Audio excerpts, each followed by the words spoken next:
محمد يا ربي صلي عليه وسلم. صلى الله ربنا على النور المبين أحمد المصطفى سيد المرسلين وعلى آله وصحبه أجمعين والحمد لله رب العالمين.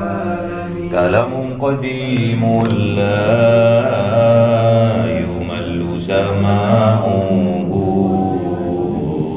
تنزه عن قولي وفعلي ونياتي به أستفي من كل داء ونوره دليل لقلبي عند جهلي وحيرتي فيا ربي متعني بسر حروفه ونور به سمعي وقلبي وهب لي به فتحا وعلما وحكمة وأنس به يا ربي في القبر وساتي وصل وسلم كل يوم وليلتي على من به يقبل توبتي وآل وأصحابي كرام أئمتي إن بهم يغفر الغفار ذنبي. أعوذ بالله من الشيطان الرجيم. بسم الله الرحمن الرحيم. Qasas ya. Al-Qasas ayat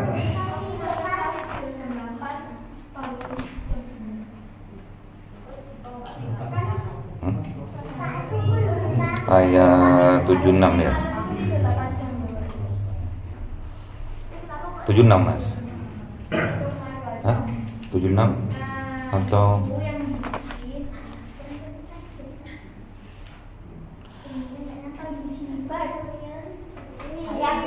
Bismillahirrahmanirrahim.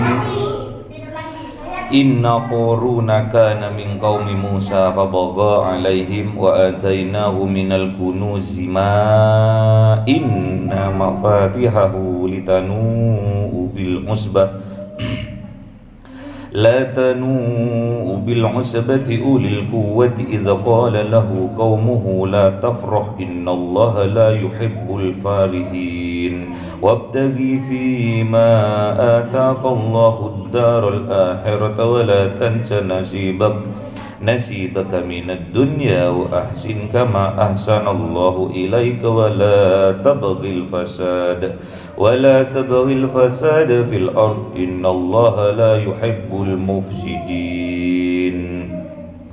قال إنما أوتيته على علم عندي أولم يعلم أن الله قد أهلك من قبله من القرون من هو أشد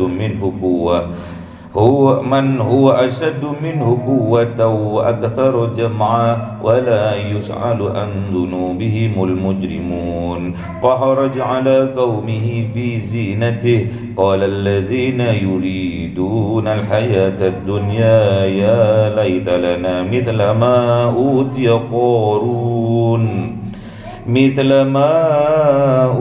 قارون إنه لذو حظ عظيم.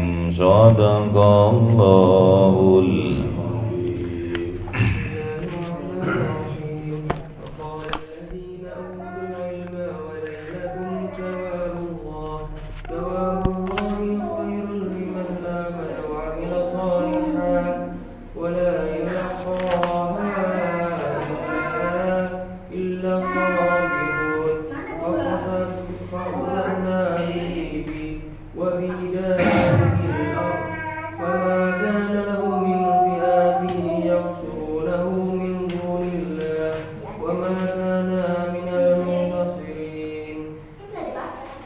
Sadaqallahul azim.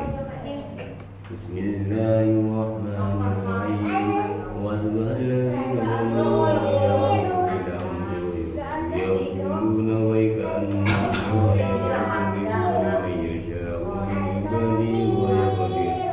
لولا من الله علينا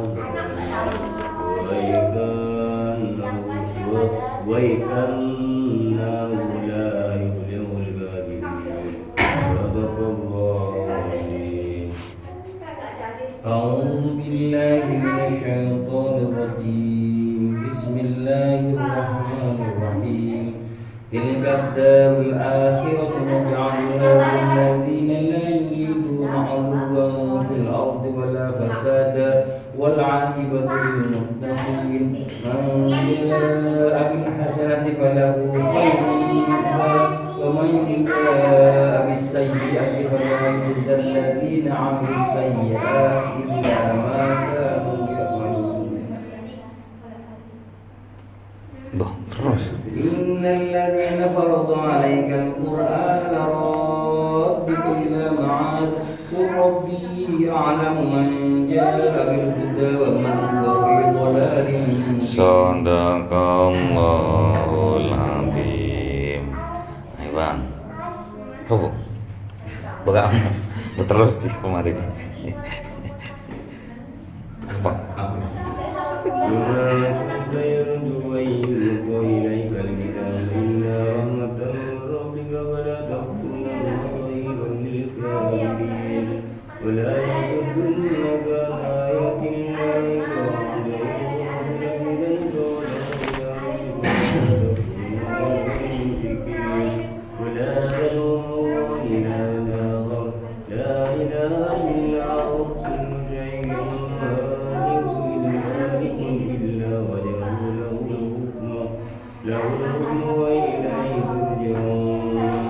Sadaqallahul azim.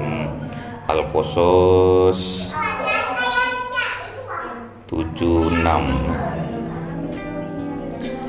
Inna Qaruna kana min qaumi Musa. Sesungguhnya Qarun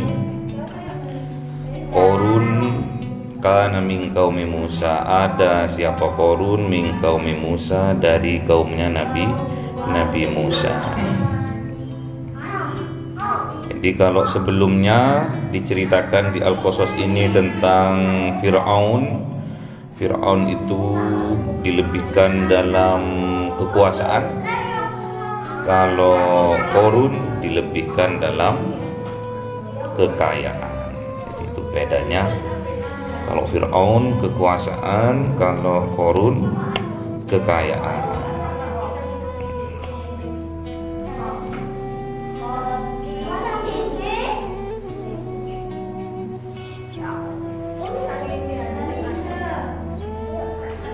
Jadi yang terkenal tentang Qarun adalah tentang hartanya yang luar biasa. Tapi akhirnya Qarun ini dikenakan azab karena kesombongannya dalam hal kekayaan. Jadi ditenggelamkan akhirnya oleh Allah, hartanya dan orang-orangnya semua ditenggelamkan. Kalau hartanya dinamakan harta Qarun,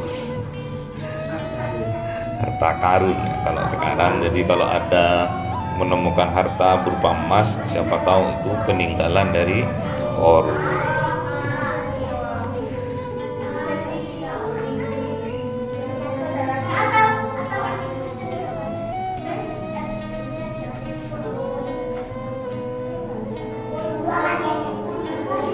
Fabagha alaihim wa atainahu minal kunuzi ma inna mafatihahu litanu bil usbati ulil quwwah idh qala lahu qaumuh la tafrah innallaha la yuhibbul farihin. Jadi Allah karena Qarun ini berbuat yang di luar batas kewajaran,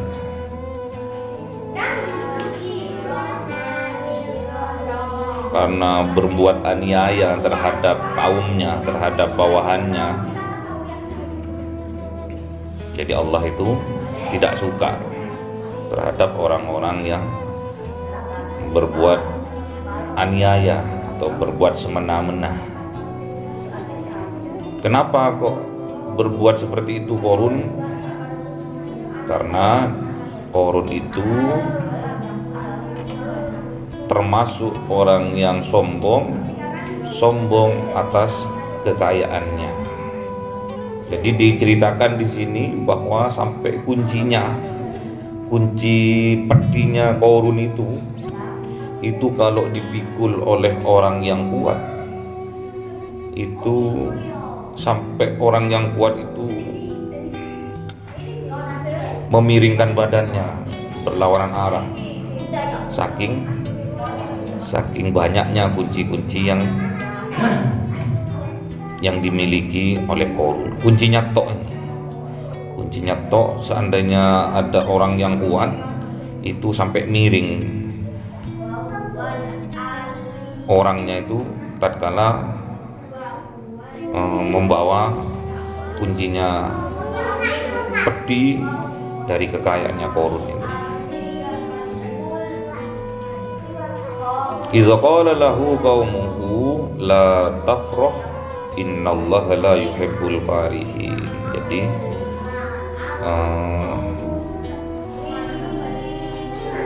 tatkala disampaikan ke kaumnya, la tafrah, jangan berlebihan dalam hal kebanggaan atau kebahagiaan. Jangan berlebih-lebihan. Kalau bangga sewajarnya saja. Jangan terlalu. Semua apa-apa yang terlalu ujung-ujungnya kecewa.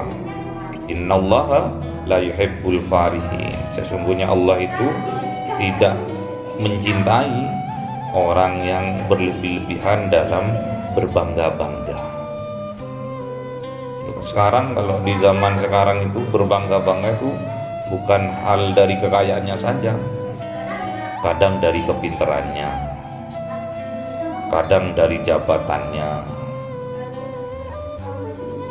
kadang dari apanya lagi, kecantikannya, ketampanannya yang sangat miris. Kalau yang lainnya sombong atas kekayaannya, sombong atas kekuasaannya, sombong atas kecantikan dan kegandengannya, namun dalam kehidupan sekarang itu banyak orang yang sombong atas kemiskinannya. Sudah miskin, sombong. Sudah jelek, angkuh.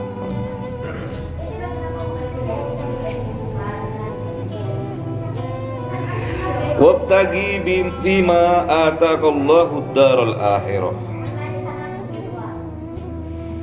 Wabtagi fima, dan carilah fima, apa-apa yang telah diberikan Allah kepada kita, darul akhirah, fokusnya ke akhirat.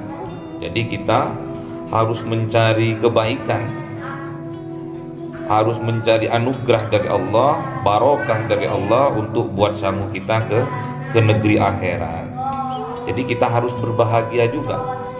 Malah ini perintah dari Allah untuk kita itu untuk mengumpulkan, untuk bersiap-siap bekal tatkala kita pulang ke akhirat. Wala tansa nasibaka minad dunya, tanpa kita melupakan kebahagiaan kita yang di dunia. Maksudnya gimana? Jadi kalau kita fokus kita itu ke akhirat, jangan sampai kita itu meninggalkan dunia. Misalkan kita di kehidupan sehari-hari ibadah terus dunianya ditinggalkan, itu tidak baik. Pernah Rasulullah itu bersabda, Gimana? Mana sabdanya itu? Kalau kamu hidup di dunia seolah-olah gimana? Hidup selamanya. Gimana ini? Kalau untuk dunia gimana? Untuk dunianya ya Kak. Beramallah untuk duniamu seolah-olah kau akan hidup selamanya. I'mal lidunyaka ka'annaka ta'isu abada wa'mal li akhiratika ka'annahu tamutu ghada. Betul ya? Gitu ya. I'mal lidunyaka ka'annaka ta'isu abada wa'mal li akhiratika ka'annaka tamutu ghada. Jadi kalau kita beramal untuk dunia kita itu, kalau kita berusaha untuk mencari dunia itu, seolah-olah kita hidup selamanya. Namun tatkala kita beramal untuk akhirat kita, seolah-olah kita itu akan mati besok, akan mati nanti.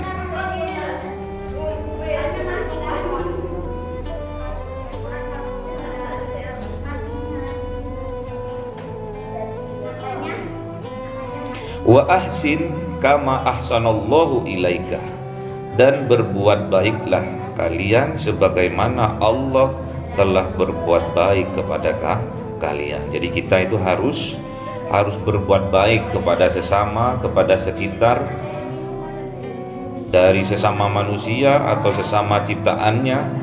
Kita harus berbuat ahsin, ihsan, muhsin. Orangnya yang berbuat baik itu namanya muhsin. Jadi kita harus menebar kebaikan. Orang yang terbaik di antara kita yaitu orang yang banyak manfaatnya terhadap sekitar. Khairun nas anfa'uhum linnas. Sebaik-baiknya manusia yang terbaik, manfaatnya yang terbanyak, manfaatnya bagi manusia lainnya. Itu kalau sesama manusia, maksudnya sosial kemasyarakatan. Kalau kita khususnya umat Islam, itu sebaik-baiknya umat yaitu yang belajar Al-Quran dan mengamalkannya. Khairukum man ta'allamal Quran wa 'allamahu. Sebaik-baiknya umatku, kata Kanjeng Nabi, yaitu yang belajar Al-Quran terus mengajarkannya, yang belajar Al-Quran terus mengamalkannya, terus mengajarkannya. Jadi diamalkan dulu. Jangan kita niatnya mengaji supaya pinter agar bisa minterin orang. Jangan. Wala tabghil fasada fil ardi innallaha la yuhibbul mufsidin. Dan janganlah kalian berbuat fasad, berbuat kerusakan di atas bumi ini, di dalam bumi ini. Kalau secara harfiahnya fil ardi itu di dalam.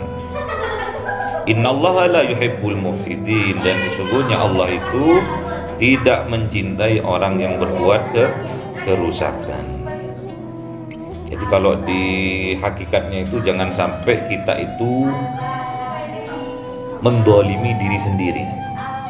Jangan sampai kita itu merusak diri kita sendiri. Jangan sampai kita itu membuat kerusakan pada diri kita sendiri, lahir maupun batin. Itu gak boleh. Fil ardi itu maknanya itu, ini bumi. Jasad kita ini dinamakan bumi. Kita gak boleh mendolimi diri sendiri. Gak boleh. Bergadang tidak ada manfaatnya, gak boleh. Nanti merusak kesehatan. Kecuali lembur buat cateringnya. Innallaha la yuhibbul mufsidin. Dan sesungguhnya Allah itu tidak menyukai, tidak mencintai orang-orang yang membuat kerusakan, atau Allah itu tidak menyukai orang yang berbuat dolim terhadap dirinya dan juga orang lain pastinya. Kalau sudah kepada dirinya dia dolim, ke orang lain juga dolim. Makanya kita harus paham siapa yang harus kita selamatkan terlebih dahulu, yaitu diri kita sendiri. Qu anfusakum wa ahlikum naro. Jadi yang harus kita selamatkan adalah diri kita sendiri. Yang harus kita perbaiki tatkala ada kerusakan, ya harus diri kita sendiri terlebih dahulu, baru wa ahlikum, baru ke keluarga. Jadi kita tidak boleh mendolimi diri sendiri, karena Allah itu tidak suka terhadap orang yang berbuat dolim. Apa kaitannya dengan Qorun? Qorun diberikan anugerah kekayaan oleh Allah, namun tatkala ditanya Qorun tentang hartanya itu, Qorun jawabnya, innama utiyatuhu ala ilmin indi. Semua kekayaan yang aku dapat, kejayaan yang aku peroleh, itu semata-mata karena ilmu yang ada pada diriku. Jadi nggak ada Tuhan yang sudah. Aku kaya ini karena kepintaranku, kecerdasanku. Tidak ada campur tangan Tuhan. Itu yang membuat Qorun merusak, yang dikatakan merusak dirinya sendiri tatkala dia punya statement bahwa rezeki yang melimpah, harta yang melimpah itu karena hasil dari usahanya sendiri, hasil dari ilmu yang ada pada dirinya. Dia tidak sadar kalau Allah itu zat yang maha mempunyai ilmu. Nah, itu dengan punya statement seperti itu dikatakan fasad, dikatakan merusak, terutama merusak jiwa dan keimanannya. Jadi sampean misalkan fenomena yang ada di sekitar kita, jangan moro-moro sampean percaya begitu saja. Tatkala ada seseorang pengusaha kaya raya, terus dia bercerita, saya dulu bangkrut, saya dulu orangnya miskin, saya dulu, pokoknya dah yang minus-minus yang dia ceritakan. Alhamdulillah sekarang saya itu dengan cara berdrama sedikit, alhamdulillah saya sekarang sudah mempunyai usaha yang luar biasa berkat ini. Apapun yang kita dengar, kalau orang sudah di atas, kebanyakan masyarakat awam itu mempercayainya. Ngomong apapun walaupun dia itu berdusta, orang yang melihat kenyataannya sekarang pasti mempercayainya. Misalkan ada seseorang kaya raya di Malang, dia bercerita masa lalunya ini itu tentang kesedihannya, untuk memotivasi orang-orang agar juga mengikuti cara berpikirnya, mengikuti cara bekerjanya. Walaupun cerita itu bohong, walaupun cerita itu diada-adakan, namun pada umumnya masyarakat awam itu akan percaya karena sudah di atas. Coba yang enggak berjaya misalkan, yang miskin misalkan, atau yang lagi middle misalkan, slow terus jalan perekonomiannya pancet terus, walaupun dia mengatakan misalkan sodako karena satu kita 1000 misalkan yang kita sodakokan, 1000 itu sama Allah nanti akan dibalas 10.000 misalkan. Atau kita misalkan sodako 100.000, berinfak 100.000 ke masjid, Allah akan membalasnya 1 juta. Karena yang ngomong itu orang yang nggak kaya, orang yang biasa atau bahkan miskin, pasti orang tidak percaya. Tapi kalau yang ngomong itu orang yang kaya raya, misalkan ini sedekah nek 10.000, nanti sama Allah diganti 100.000. Sedekah nek 100.000, besok sama Allah akan diganti 1 juta. Walaupun itu tidak kenyataan, tapi karena dia kaya raya gitu, pasti dipercaya sama orang. Itu toh bedanya. Padahal keimanan itu bukan dilihat dari dohirnya, keimanan itu ada di dalam hatinya. Semua apa yang sampean lakukan, yang sampean amalkan untuk dunianya juga untuk akhiratnya, itu apa kata hatinya. Jadi nggak bisa.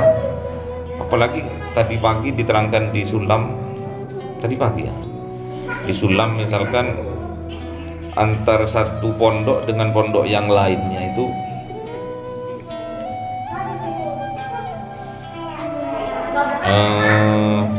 anaknya tidak dimulang sendiri, tidak diajarin sendiri, bahkan dititipkan ke pondok lainnya. Kenapa?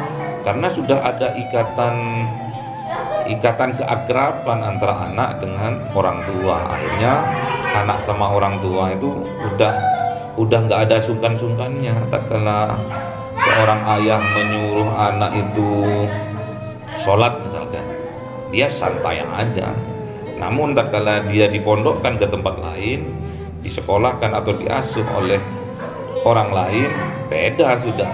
Karena pasti ada sungkan, malu, sungkan, takut.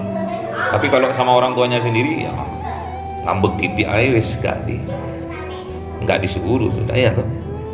Kenyataannya seperti itu. Jadi kita harus betul-betul keimanan itu dari dalam hati. Supaya bisa betul-betul dari dalam hati, caranya harus punya ilmunya. Sedangkan ilmu yang pada umumnya itu adalah buah hasil dari akal kita. Jadi ilmu, seorang ilmuwan menemukan suatu formula yang tepat dalam zamannya, belum tentu formula itu berlaku di jangka waktu yang akan datang. Akan bahkan bisa dimentahkan atau bahkan bisa disalahkan oleh penemu keilmuan atau penemu formula yang lebih muktakhir, lebih terbaru. Dulu misalkan apa itu mencuri dulu misalkan dipotong tangannya kalau zamannya dulu. Sekarang mencurinya kan nggak pakai tangan ya, mencuri sekarang pakai transfer. Nggak ada dulu ngerampok pakai membobol bank, nggak ada, atau pakai meng-up laporan, nggak ada. Kalau ngerampok aja, kalau mencuri aja pakai tangan. Kalau sekarang ditransfer nggak ada yang tahu. Jadi kalau dibandingkan dengan gaya zaman dulu dengan zaman sekarang sudah jauh berbeda. Itu makanya keilmuan yang kita dapat dari hasil olah pikir manusia, dari akal. Misalkan dicontohkan kalau di ibadah itu babnya bab fikih. Fikih zaman dulu dengan fikih yang terbaru sekarang banyak bedanya sudah. Jadi dulu misalkan tentang riba,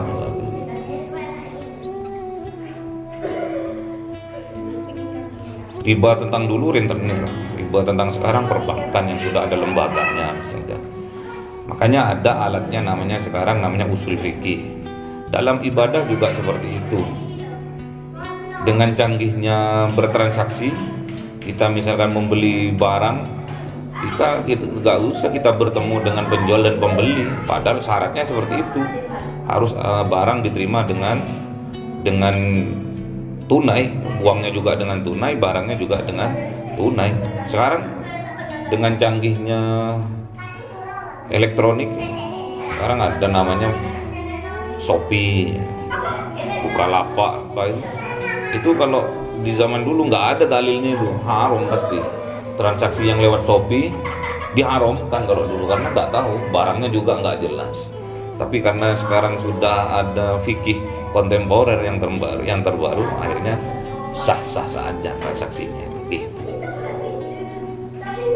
Jadi kalau masalah fikih, masalah ilmu, hasil kecerdasan otak manusia bisa dimentahkan atau bisa diubah sesuai dengan zamannya. Namun apabila ilmu yang itu berdasarkan dari wahyu, misalkan Al-Quran, ini adalah kebenaran yang mutlak sampai besok yaumul kiamah. Jadi kembalikan semua pada sumbernya, yaitu Al-Quran, hadis, ijma' dan qiyas. Semoga kita dimampukan oleh Allah, dikayakan oleh Allah, tapi kaya yang dermawan ya. Yang semua kekayaan itu tidak ada di hati, tapi ada di tangan kita.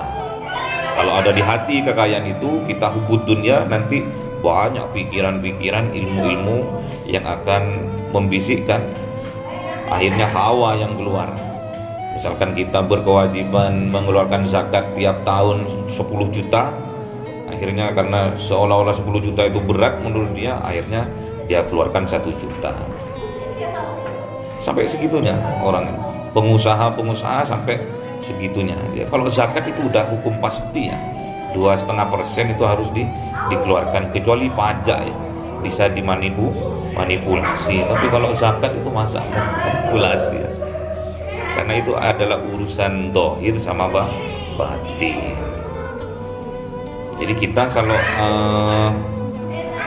mau kaya ya dekati zat yang maha kaya.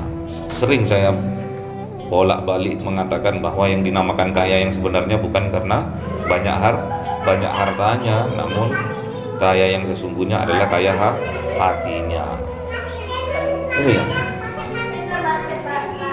Laisal ghina an kasratil ardi walakinnal ghina ghinan nafsi. Jadi yang dikatakan kaya itu bukan karena banyak dunianya, banyak hartanya, melimpah hartanya, bukan.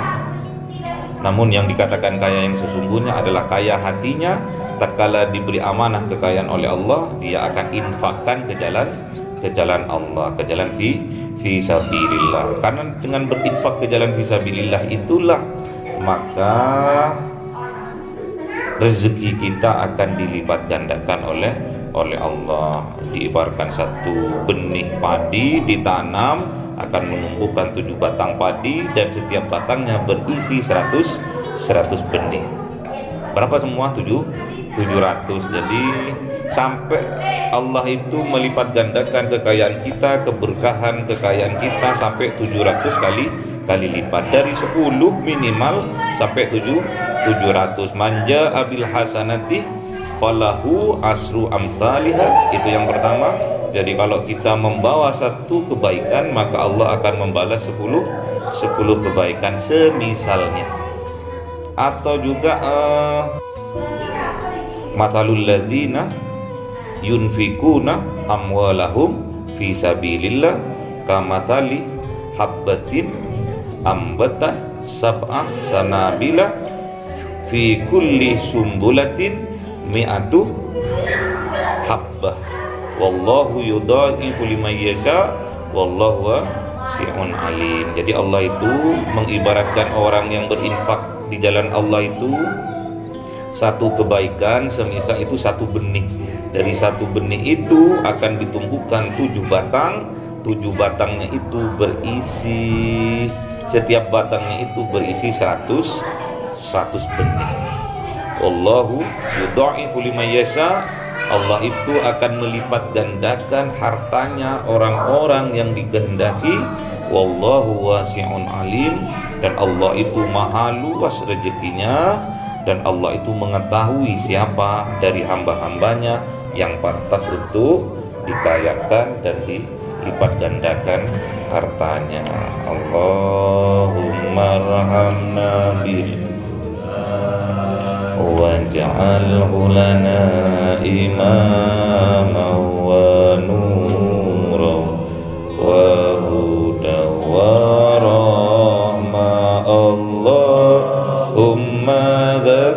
إن